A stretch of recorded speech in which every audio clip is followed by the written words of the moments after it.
नमस्कार मित्रों, ब्रह्म एकेडमी में आप सबका स्वागत है। आज हम सिंधु घाटी सभ्यता के स्थलों के बारे में चर्चा करेंगे। आज हमारा ये सिंधु घाटी सभ्यता का तीसरा लेक्चर है। इस लेक्चर में पहले दो लेक्चरों में हम विशेषताओं और दो स्थलों के बारे में पढ़ चुके हैं, हड़प्पा और मोहनजोदड़ो के बारे में पढ़ चुके हैं सिंधु घाटी सभ्यता के। आज हम उसके आगे के स्थलों के बारे में पढ़ेंगे और आज हम तीन महत्वपूर्ण स्थल पढ़ेंगे: चन्हुदड़ो, कालीबंगा और रोपड़। चन्हुदड़ो के बारे में, चन्हुदड़ो भी पाकिस्तान में स्थित है। वर्तमान समय में बंटवारे के बाद यह क्षेत्र चन्हुदड़ो पाकिस्तान में चला गया और यह सिंधु नदी के, सिंध प्रांत में सिंधु नदी के बाएं तट पर स्थित है। कहां पर स्थित है?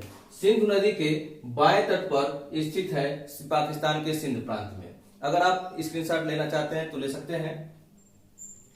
इसके बाद लेक्चर में बहुत सारी चीजें हैं जो इस पर दर्शाई नहीं गई हैं, लेकिन लेक्चर में आपको बताई जाएंगी, इसलिए आप लेक्चर पूरा सुनिएगा।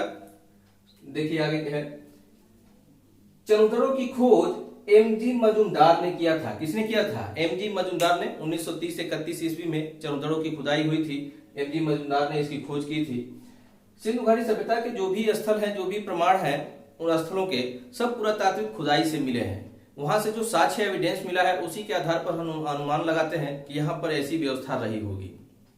एक और महत्वपूर्ण व्यवस्था, सिंधु घाटी सभ्यता में चन्हुदड़ो एकमात्र स्थल है जहां से दुर्ग के प्रमाण नहीं मिले हैं। दुर्ग के प्रमाण नहीं मिले हैं। इसका मतलब यह है कि सिंधु घाटी सभ्यता जो थी एक नगरीय सभ्यता थी।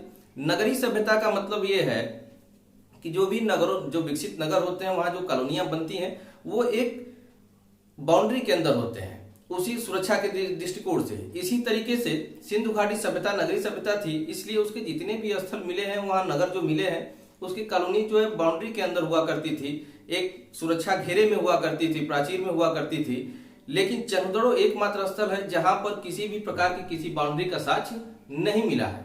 इसलिए ये प्रश्न अक्सर पूछता है परीक्षाओं में कि सिंधु घाटी सभ्यता का वो कौन सा स्थल है जहां से बाउंड्री या दुर्ग के साक्ष्य नहीं मिले हैं, तो वह एकमात्र स्थल है चन्हुदड़ो। इसके साथ चन्हुदड़ो से वक्राकार ईंटों के प्रमाण मिले हैं। वक्राकार ईंटों का मतलब अर्धवृत्त के आकार के ईंटों का प्रमाण अगर कहीं से मिला है तो वह एकमात्र स्थल है चन्हुदड़ो जहां से वक्राकार ईंटों के प्रमाण मिले हैं। वक्राकार ईंटों के प्रमाण चन्हुदड़ो के अलावा कहीं से भी नहीं मिले हैं। इसलिए ऐसे प्रश्न जो परीक्षाओं में पूछे जाते हैं, ऐसे प्रश्नों को पढ़ना अनिवार्य हो जाता है। और इस चीज को आप ध्यान रखें कि वक्राकार ईंटों के प्रमाण केवल और केवल चन्हुदड़ो से मिला है।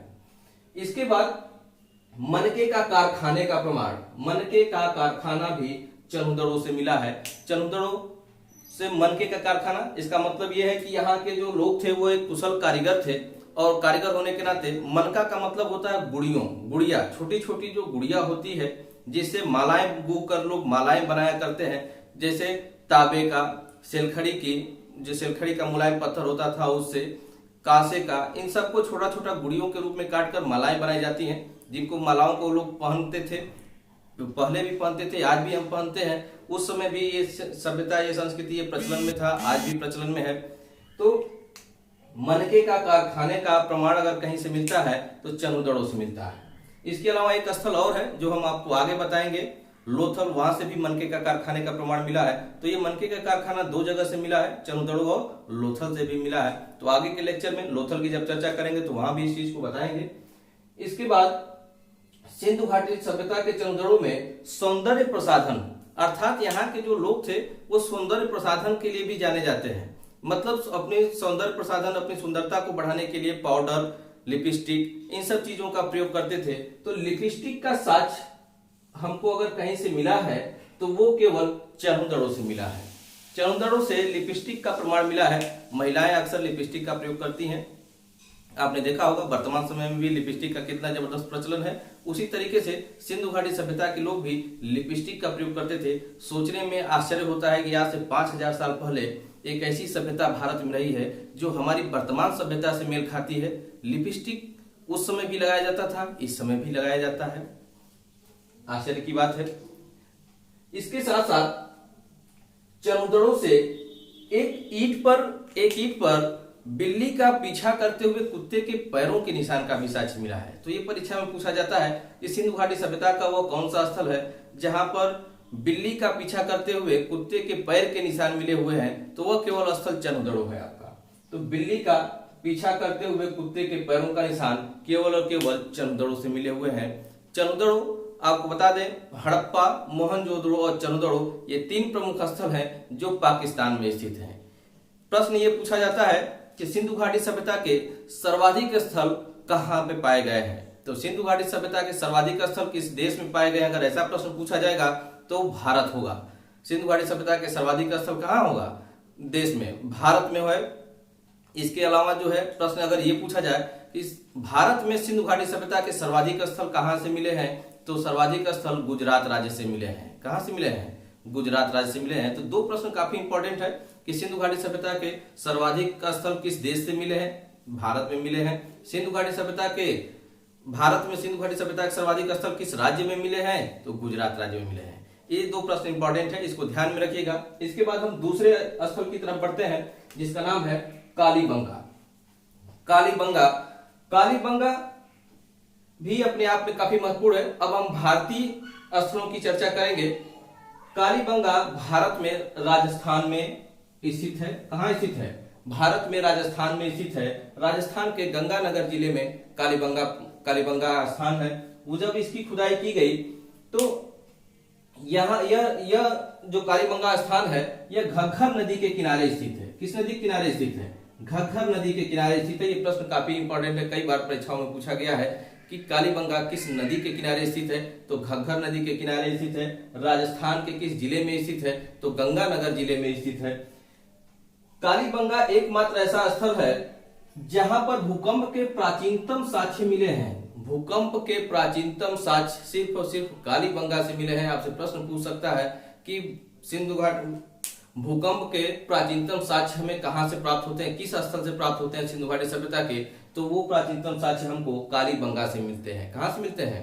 कालीबंगा से मिलते हैं। इसके साथ साथ बेलनाकार मुहरें भी कालीबंगा से पाई गई हैं। मैंने बताया था मुहरें व्यापार के लिए मुहरें स्टाम्प का प्रयोग किया करते थे सिंधु घाटी सभ्यता के लोग। तो अधिकांश मुहरें आपकी चौकोर हुआ करती थी। कैसी होती थी? चौकोर हुआ करती थी। लेकिन बेलनाकार मुहरें केवल और केवल आपके कालीबंगा से मिली हुई हैं। तो ये प्रश्न पूछ देता है कि बेलनाकार मुहरें सिंधु घाटी सभ्यता के किस स्थल से मिली हैं? तो कहां से मिली हैं? कालीबंगा से मिली है। इस चीज को ध्यान में रखिएगा। इसके बाद यहां पर कालीबंगा का जो शाब्दिक अर्थ होता है उसका अर्थ होता है काले रंग की चूड़ियां। राजस्थान में चूड़ियां तब भी आज से 5000 वर्ष पहले भी काफी प्रचलित रही हैं और आज भी वहां के लोग चूड़ियों और कंगन के लिए जो है जाने जाते हैं राजस्थानी लोग। तो कालीबंगा में वहां की महिलाएं चूड़ियों के साक्ष्य मिले हैं। कालीबंगा का शाब्दिक अर्थ काले रंग की चूड़ियां होती हैं। तो कालीबंगा से काले रंग की चूड़ियों के प्रमाण भी मिले हैं। अर्थात वहां के लोग 5000 वर्ष पूर्व हड़प्पा सभ्यता के दौरान भी चूड़ियां पहनने के काफी शौकीन थे वहां की महिलाएं, और आज भी चूड़ियां पहनने की काफी शौकीन है राजस्थान, इसलिए काफी मशहूर है, इस चीज के लिए जाना जाता है।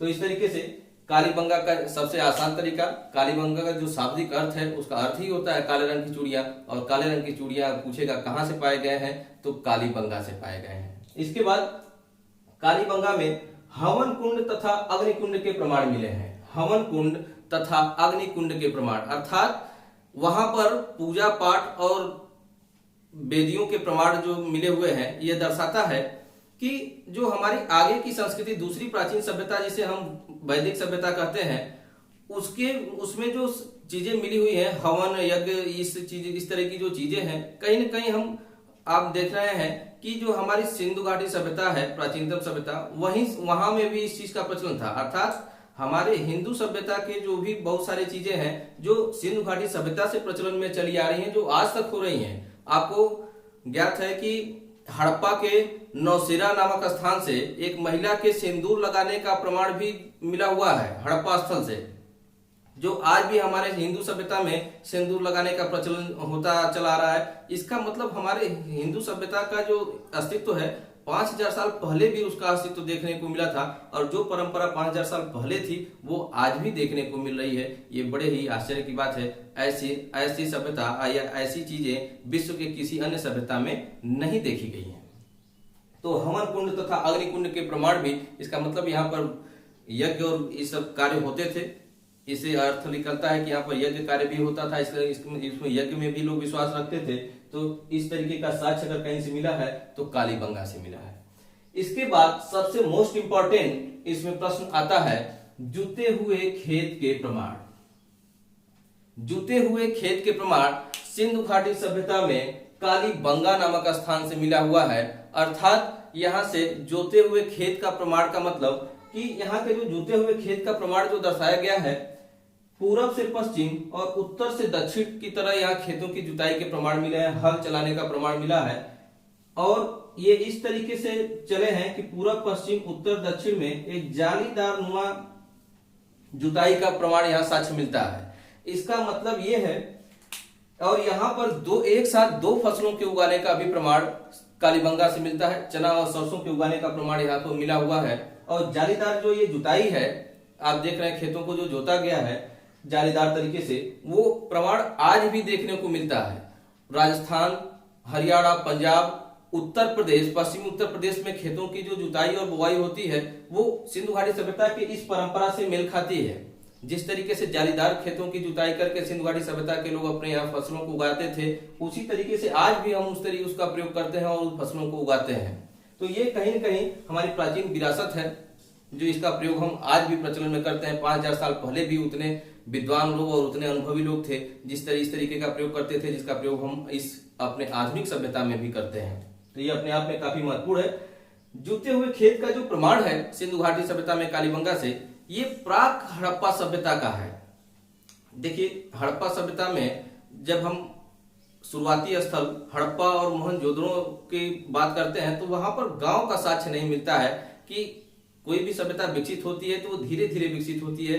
पहले गांव बनता है, गांव से कस्बा बनता है, कस्बा से शहर बनता है, ये एक विकास की प्रक्रिया है। लेकिन जो शुरुआती हमारे जो स्थल हैं हड़प्पा और मोहनजोदड़ो, जब हम उनकी खुदाई किए तो वहां गांव के साक्ष्य नहीं मिले, वहां डायरेक्ट आपके शहर के साक्ष्य मिले, आपके नगरों के साक्ष्य मिले। लेकिन जब हम कुछ और आगे बढ़ते हैं, हड़प्पा हमारा खोज और आगे बढ़ता है, नए नए स्थल मिलते हैं, तो कालीबंगा की जब खुदाई होती है तो यहाँ हम देखते हैं कि हड़प्पा जो नगरी सभ्यता है उससे पहले की जो सभ्यता है उसे प्राक हड़प्पा कहा गया है।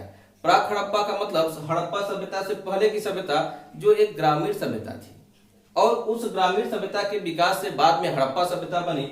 और तो ये जुते हुए खेत के जो प्रमाण है ये प्राक हड़प्पा सभ्यता के प्रमाण है।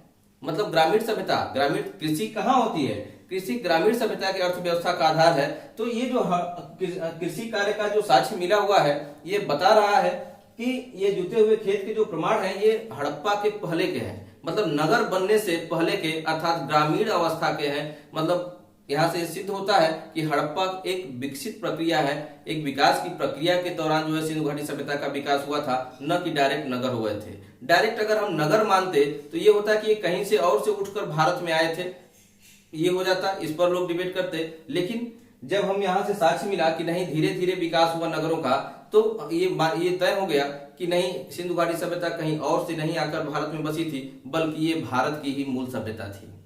ये चीजें होती हैं। तो प्राक हड़प्पा के प्रमाण, जुते हुए खेत के प्रमाण हमको कालीबंगा से मिलता है। प्रश्न सीधा सीधा पूछेगा कि जुते हुए खेत का जो प्रमाण है वो किस सभ्यता का प्रमाण है। जुते हुए कालीबंगा से पाए गए जुते हुए खेत का प्रमाण किस सभ्यता का प्रमाण है, तो आपसे सीधा प्रश्न पूछेगा हड़प्पा सभ्यता, प्राक हड़प्पा सभ्यता, उत्तर हड़प्पा सभ्यता, उपयुक्त में से कोई नहीं। तो आपका आंसर होगा प्राक हड़प्पा सभ्यता, मतलब हड़प्पा सभ्यता के पहले की सभ्यता। ठीक है, ये आपके बहुत इंपॉर्टेंट क्वेश्चन है, अक्सर परीक्षाओं में पूछे जाते हैं और ऐसे प्रश्न पूछने की संभावनाएं बहुत ज्यादा होती हैं। इसके बाद हम अपने तीसरे स्थल के बारे में चर्चा करते हैं। तीसरा और प्रमुख स्थल है रोपड़। रोपड़ पंजाब में सतलज नदी के किनारे स्थित है। कहां पर है? भारत में, भारत के पंजाब प्रांत में सतलज नदी के किनारे स्थित है। एक महत्वपूर्ण चीज आपको बता दें मित्रों रोपड़ के बारे में कि सिंधु घाटी सभ्यता का